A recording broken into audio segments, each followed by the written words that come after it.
Fear the Great White here. How's it going, guys? I got another new creepypasta for you. This one's called The Twilight Tango. Hope you enjoy. Don't forget to like, comment, and share. And hit that subscribe button. Here's the story.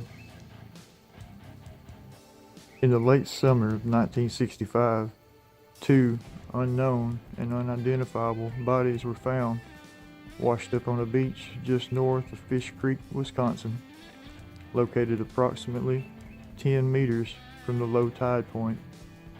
It was assumed that they were washed in by longshore drift. Both had suffered brutal injuries. One of the two individuals had had its skull caved in by what appeared to be a sledgehammer, although forensics were apparently extremely skittish on revealing the exact cause of the horrific injuries. Neither's gender could be identified due to the injuries, as it appeared all sex organs, including gender-specific glands, had been removed, along with huge sections of the individual's waist and genital areas. For 4 days after the sudden appearance of the two bodies, the number of suicides in Wisconsin quadrupled, rising from just under 50 to near 200, peaking on the 4th day.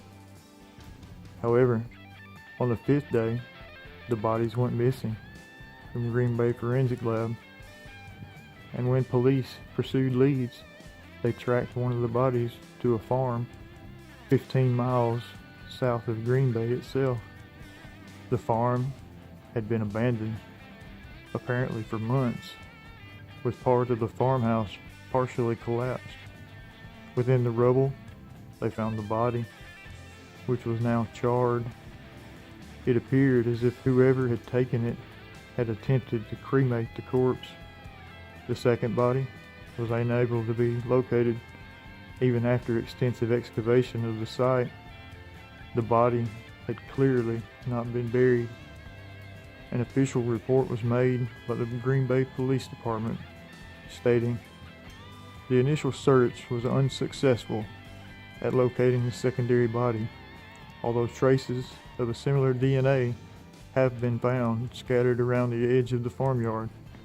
Although unconfirmed at present, it is suspected that the individual responsible for stealing the primary body and attempting to cremate it was more successful with the body of the secondary individual."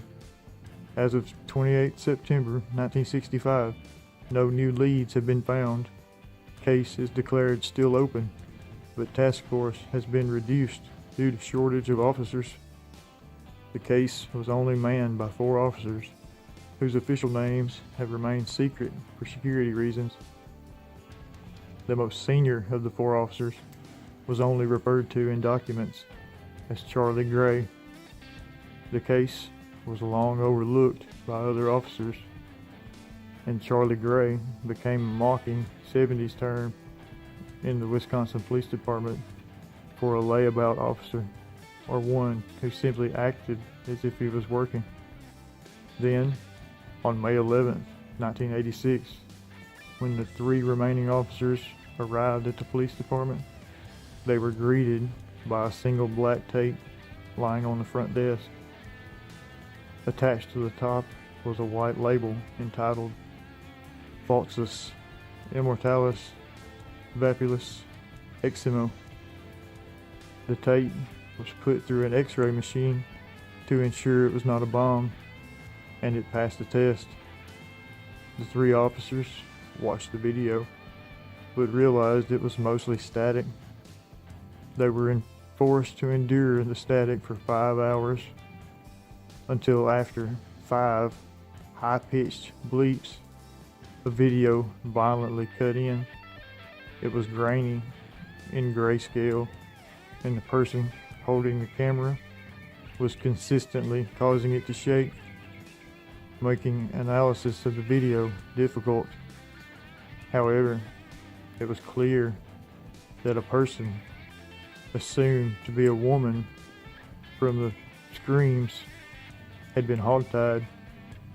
with a terrifying mask placed over her face. She was lying on her stomach upon a steel floor, surrounded by figures in black. The individual holding the camera held it in a way that only showed their legs and feet.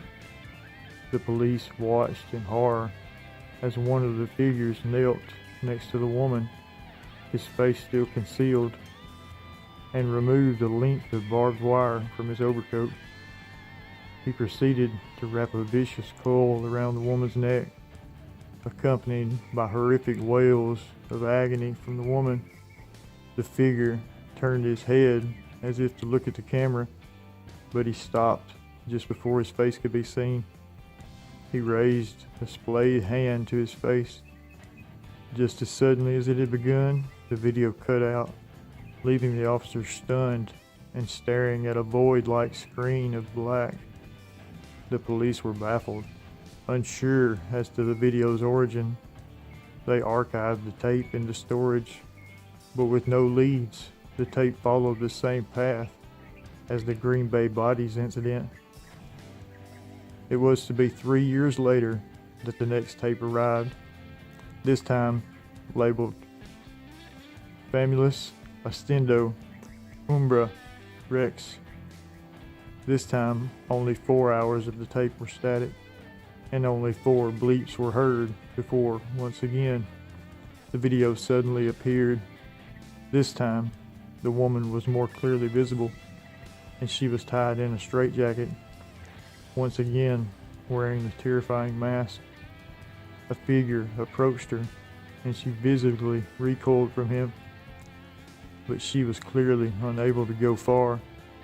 The figure was clad in the same attire as the individual from the first tape, but this time removed a knife from his overcoat and slowly drew it across the woman's right arm. A muffled scream could be heard before the video cut to black, casting the officers into silence.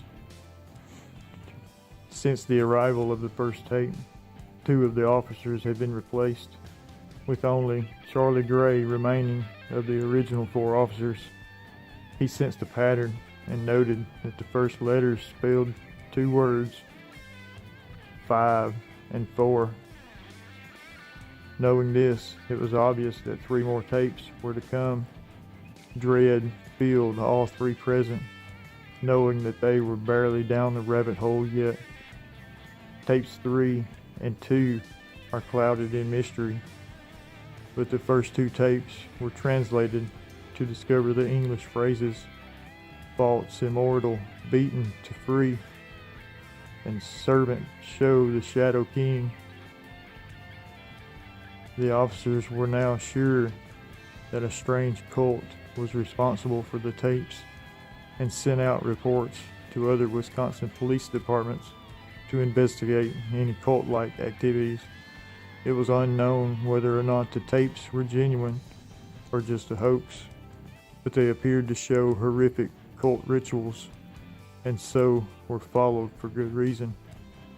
The final tape, however, has become a legend in the Green Bay Police Department. Sometime in 1990, police received the final tape, simply labeled Twilight Tango. This tape bore no static and opened upon the single frame shown below. The video suddenly sparked into life, and the figure crawled towards the camera, with the cameraman moving backwards slowly. 2 figures were visible in the background. As the video progressed, the camera slowly panned up, showing the 2 figures to be bearing horrific injuries. One of their heads had been caved in by what appeared to be a blunt weapon, such as a sledgehammer. The other was completely covered with ash and burns. The figure in the mask suddenly stopped and stared blankly up at the space behind the cameraman. The camera panned around to show 2 people sitting at desks watching a video upon a computer screen. The first officer said, "Right, this is creepy. I'm going to get Richard." show him this. He's into that kinda. He stopped mid-sentence as he realized that his voice seemed odd, as if two people were speaking. He turned around and his colleague screamed as he saw the man in the video turn in tandem. The video was live. The camera panned back to the figure who placed a finger to her lips and reached out. The officers pulled out their guns and fired behind them, only to see nothing. No figures were standing behind them. They turned back to see that the video was now just static. Officers rushed into the room and ordered to see the tape, but when they played it back, it was just static. Investigating the other tapes, they ascertained that all the tapes were now just 10 hours of static. The entire office was in uproar, and many threatened to quit. Amidst the chaos, the first officer slipped off to his apartment. After eating dinner, he slipped to bed. He was awoken during the twilight hours, with sweat clinging to his body, hearing an ominous creaking from downstairs. He pulled out his firearm and flashlight from the bedside table and conducted a steady and thorough investigation of his apartment. All of the rooms checked out, with no evidence of anyone or anything capable of making the noise.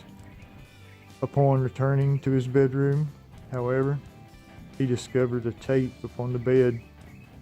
After everything he had gone through, he desperately wanted to throw the VHS away, but curiosity compelled him to delve deeper down the rabbit hole. He settled himself down upon his sofa, gripping tightly onto his handgun, and he began to watch the tape. The tape started with a single frame with the letters Z, E, R, O in white text. What followed was simply dead air, static silence.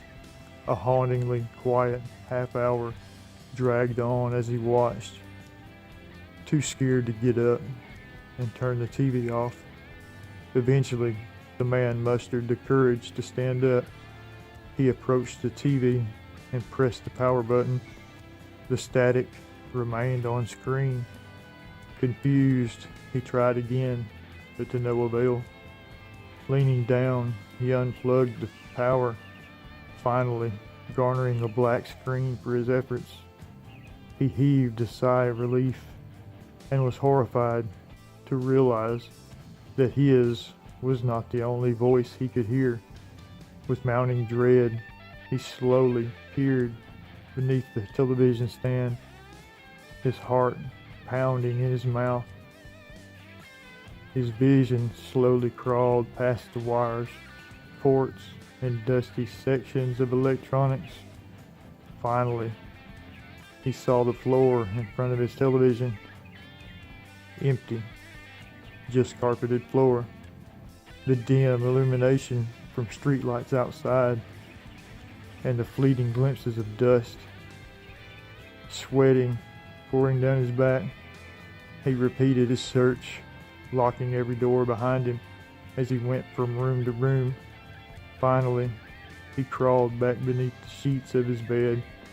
The night seemed to crawl on forever, and he tossed and turned in his state between sleep and consciousness. He was once more awoken by creaking.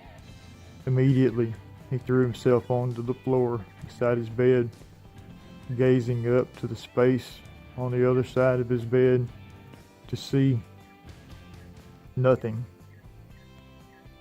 Nothing but 2 feet planted heavily on the carpet.